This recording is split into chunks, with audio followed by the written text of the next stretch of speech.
Bienvenido a todo e cabo, welcome! This is a tutorial on how to build and mount contemporary but traditional rope-tuned bata drums from Cuba, which are used in the Yoruba or Lukumi rituals in the Caribbean for calling the Orisha down to earth. The sound produced by these unconsecrated avaricula drums is much more authentic than the sound of ilu bata, which have the modern metal tuning system of tumbadoras. Those might be ideal for the stage, but lack the sound of drums used in rituals. The sound of traditionally tuned bata is very different from the many popular recordings you might know. It's much more touching and energetic. So here I want to demonstrate the technique of mounting rope-tuned ilu bata. This is also about drums that look like today's Anya drums. They may sound like Anya drums, but it's not about the secret how a consecrated drum set would be made. This is left for the initiates. The bata drums in Cuba have their origin in Nigeria with the Yoruba people. Here you can see a small survey of the bata.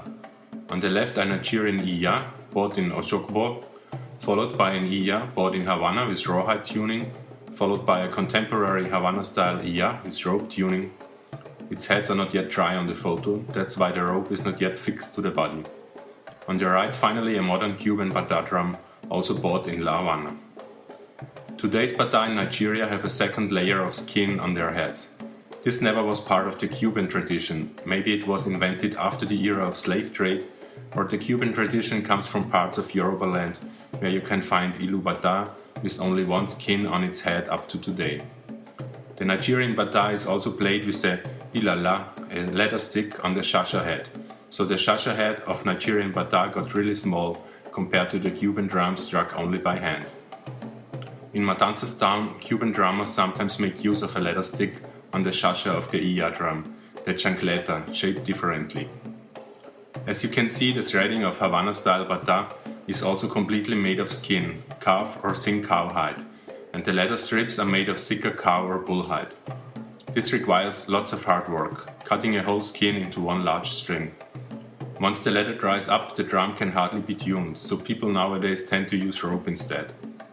The Havana-style cintura, the linear threading on the shasha or culata side, will serve as our model for the bata we are going to construct. This can also be done with rope only, as we can see here. You won't find any diamonds, like in the Matanzas threading system, where they used just rope already a long time ago. In the modern way, these two techniques from the city of Havana and Matanzas are combined. We keep the beautiful appearance of the traditional Havana rawhide pattern and combine it with the efficiency of Matanzas rope tuning.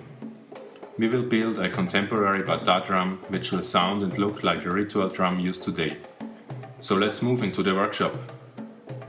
Get your local carpenter to produce you the drum shells.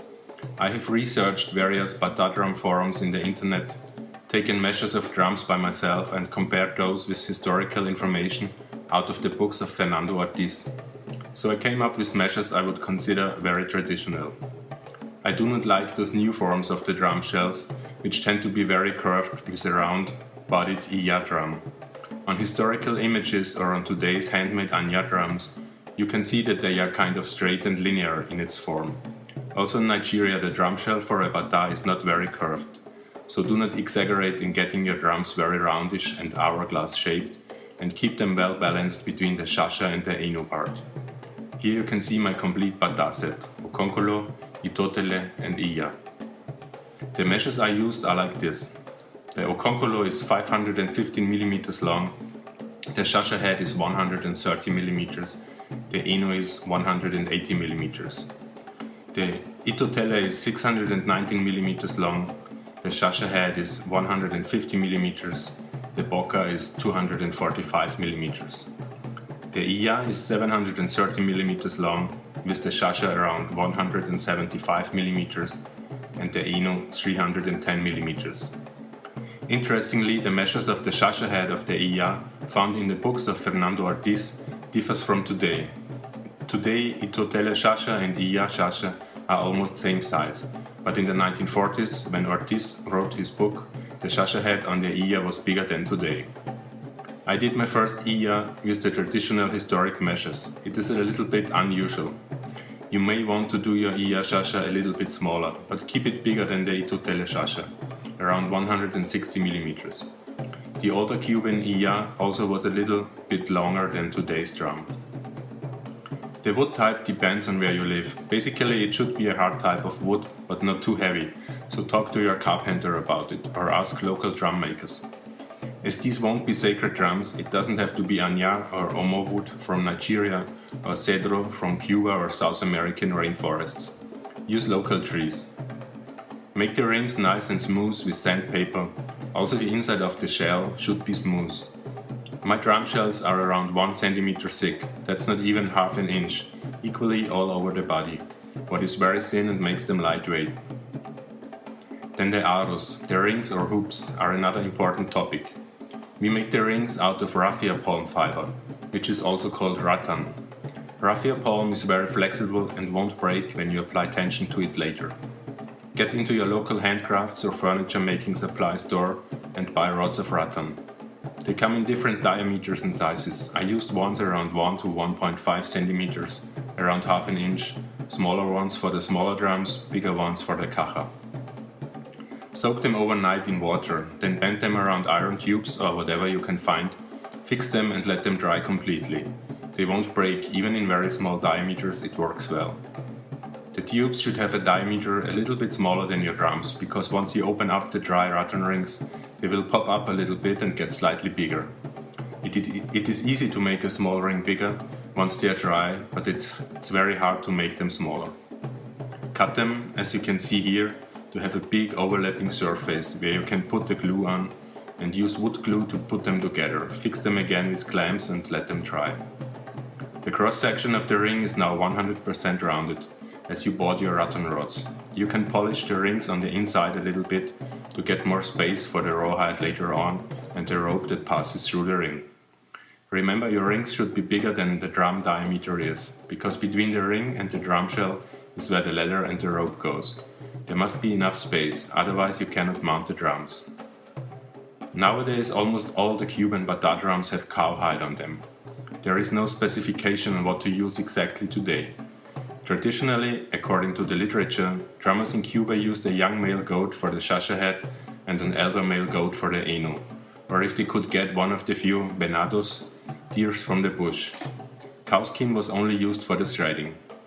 Ortiz writes it was even prohibited using other animals than goats, like rams, bulls, or even female ones like cows and she-goats have not been in use. Today I heard all kinds of suggestions in interviews with Cuban bata drummers. Some still mount goatskin on their shasha heads or prefer even mule for their enu. No one talks about the sex of the animals, which in former times all died as sacrifice to the orisha. One can imagine that a goatskin has another sound than a cowskin has. Especially if you imagine playing for hours in ritual, this makes really a difference. I do not follow the common rule, mounting just cowskins on the bata. I used goat and calf for the small okonkolo, calf and cow for the middle itotele, and the thinner cowskin for the big iya. A goatskin is very different from a cowskin in its diameter. If you use cowhide only, try to find at least thinner cowskin or calfskin. Try out the goatskin on the shasha head. I really like its dry and sharp slabs. I think it was the influence of the modern tumbadoras that led to the use of cowskin only. With the loss of the ability to speak Yoruba on the drums, the melodic sounds, different pitches and the musicality in playing got more important. Soak the skin in water overnight or at least for several hours. By soaking, the skin becomes thicker, especially the cow skin, and the goat skin is much more fragile when wet. Get pre-stretched ropes in your local sailing supply store. It is important to use high-quality rope that doesn't stretch and elongate once you pull it. Do not buy cheap rope, it will stretch and you lose the tension. In sailing supply stores they have all kinds of diameters and colors. I used a 5mm sailing rope, that's less than a quarter inch. In those stores you also get grips and handles, which are very useful, as you will see later on. With a handle like that you can easily pull the rope wherever you can grab it. So we have the drum shells ready, the soaked leather, the rope. Let's get into the theory of tensioning Havana style bata drums. These are the only tools you need from right now on. First decide how often you want to go up and down with the main rope around the bata drum. It starts with 5 times, as my traditional Havana leather string iya has, and goes up to 10 times, what I have seen. I did my oconcolo and the tutele with 6, what is quite usual, and the ia with 8 times, going up and down. Later you will mount the drumhead in this way. You will have to cut 2 holes into the rawhide at every point where the rope goes through inside of the rattan ring. This hole is on the upper side, one directly on its opposite at the bottom. There's an easy way of getting these measures. Draw a circle on a piece of paper which consists of 360 degrees and divide it by your chosen number, how often you want to go up and down. I took 6 or 8 on the photos, so it's easy to calculate. For example, 360 divided by 6 is 60 degrees. So mark the 6 sections, each one in a 60-degree angle, to have an equal distance between the holes you will cut later. An important point: for 6 holes on the eno side of the drum, you will need 7 on the shasha side, because this is where you start with the first knot to anchor the rope. You need 1 extra hole. This hole and the one next to it are punched in an equal distance from where only 1 hole alone would be on the shasha.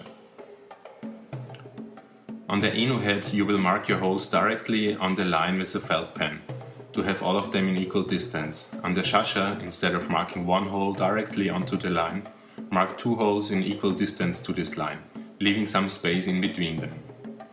With this knowledge in mind, transfer the sections to a transparent plastic foil you put on top of the paper. For every drum head you need 1 plastic foil. Put the foil on your drum, wrap it around the ring and imagine it to be your rawhide, and mount it as you want it to look like later when finished. This step helps you to determine exactly where your holes should be. Push the ring a little bit down. You do not want to hit the ring later when playing. Mark your holes on the foil with a felt pen. If your drum shell is perfectly rounded, you can mark all the upper holes only, what is easy. Then you just have to mark 1 hole from the bottom side, as it's difficult to write down there in the narrow space beyond the ring with a felt pen. Using a ruler, you can transfer this distance to all the other holes later that are missing on your sketch. Take your plastic foil with your hole markings, lay it on the prepared skin and punch your holes. I used a small metal tube with sharpened edges and a hammer. Then cut your drum head out, roundish, and leave some additional inches around. With your colleague, you are now working on one side of the drum, passing the rope onto each other. Sit down on the floor or at the table and start the threading process. Cut the rope into the lengths you will need for going up and down around the drum and add some extra for the threading of the cintura and the tensioning afterwards. Where you cut the rope, heat it up with a lighter, melt it down, let it burn on a small flame for some seconds and dampen it out with a piece of paper you have prepared before, and not with your fingers. So its tip gets hard and stiff and is easy to thread. Do the same later with the first knot you're going to make soon and seal it up forever. Make the first knot in the shasha and then hand over the rope to your colleague, who is pulling all the cord at first through the bottom hole, passing by the ring, going through the upper side and then going down through the next section and handing it back to you. You now do the same, pulling it through this ominous second hole close to the one with the knot, then you change direction and go back down again. From now on you will always continue just by passing through the skin 1 time, in 2 opposing holes, not 2 times like you just did. Your colleague starts now to pass the rope through the small section of rope which will later be on the upper side of your ring and goes back down through the next 2 holes, etc. Go around the drum until you reach the end, what is next to your starting knot, and make a loose knot you can open again later before the threading of the cintura starts. In this stage of work, everything has to be very loose, do not worry about that. That's normal, you cannot start tensioning it unless you have at least finished the first round. Then with every round you get more tension into the ropes, pulling harder and harder. Use your sailing rope grip to grab the rope. Be careful with the goat skins, they easily get damaged. Start at the knot at the shasha and work through all the rope, pulling the slack out of it, carefully increasing the tension with every round, very slowly. If you hurry, your ring will be pulled down on one side and you have to open all up once again. Wet your skins if they get too dry and you need too long for this. Once you have at least done 3 rounds pulling the cords, you can put the drums aside and let them dry. The overlapping leather should be fixed with some cord or clamps, so that it stays like that when dried. Your dried cow skin will be extremely hard, so put it into shape right now. There are some bata makers who let this part really big, but I think it's annoying while playing. Let the drums completely dry for several days. After 1 day or so, you can squeeze around the drum middle with additional loose rope just to tension it a little bit while drying. Then, once completely dry, loose the additional rope and you can again work around the drums, now pulling them harder and getting the maximum tension into it before starting the threading process. The rope should be very well tensioned and will not touch the shell of the drum in this stage. Then it is time to start the knotting of the Havana style shasha part with the remaining rope. This is a question of aesthetics. Many rope-tuned bata today do not feature this traditional part of the knotting and directly start with the matanzas diamond technique we will do later. But I think it's necessary because they should look beautifully and old school. The diamond technique adds a lot more tension than this technique, but there must be a reason why the bata was developed like that, and I stick to this tradition. Open the last loose knot you did and start with the first tie like that, and then continue with the same pattern and work around the culata. After doing some rounds along the shasha in this linear knotting, from 5 on the okonkolo up to 8 on the iya, you can start to do the diamonds, which will increase the tension a lot. When I saw this the first time, I thought of a drum many percussionists know today, the West African djembe drum from Mali. Its threading pattern looks almost the same, but in fact it's not. On a djembe the ropes would be crossed, which is also very effective and durable. But here in the technique of matanzas, they are just pulled together. After the first round, you can either change direction and go back this way, or you go back through one rope and continue same direction. In the second line, the first diamond will appear to be complete. Use the rest of the cord afterwards to cover up the diamonds, and your drums will look beautiful and are almost finished. From time to time, when the tension loses, you can do some additional knots until one day you will have to change the skin again. I saw drums where people attached leather strings around the rope tuning to have the bata look more archaic, but as this is mere style without any function, I do not like it, but maybe you do. The fardella, or in Yoruba ida, is still missing on the iya, the mother drum. This is the black paste, which on the one side must stay very flexible not to fall off, and on the other hand it should not be too sticky. Traditionally this is a very strong and male energy medicine, consisting of secret ingredients only Orisha priests can make. Musically, this ring dampens the overtones of the iya bass, and sometimes even on the itotele enu you can find a small point or ring of it. In Nigeria it is always a small dot, not a ring like in Cuba. There are recipes on the internet containing cooked stuff like chewing gums, beeswax, palm grease, starken flour, mucilage, animal glue, iron powder, etc. Modeling clay or Play-Doh would be an easy alternative for you to try out, or the Oasis Fix adhesive tag used in floristry works quite well. And finally the chavoro, the belt with brass bells, is another feature you should add to sweeten the sound and not to invite the dads, but the Orisha. Only when playing for dads the chavoro is not used on the bata, so be sure you can take it off again when you do not need it. Here you can be very creative, combining different style brass bells to add some sweetness of the Orisha Oshun to your sound. In Cuba they also use iron bells. This is a traditional brass chavoro from Nigeria. The bells just sound when they touch each other, they have no clapper inside. Anya drums also have a small iron ring attached to one head, linking Anya to Osain and Ogun, through which the Orisha is fed. As your drums are not consecrated, you do not need this, as you won't show off with your drum set pretending it was a consecrated set. Some people attach those rings, but I would not, as it's only confusing your set with real Anya drums and is showing a lack of respect. It would be added on the shasha head between the two starting holes, which are very narrow in distance. By the way, this carving on my iya drum from Nigeria is the sign of Anya. Usually it's applied to consecrated dum-dum talking drums and not bata, but somehow this carving ended up on this bata from Oshokbo.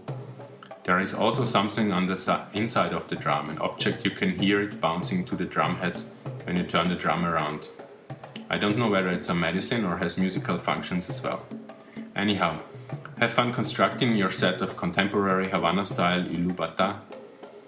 If you use other techniques, suggestions how to improve, please share them with all of us. Ashe, Ireo, Odik Bao.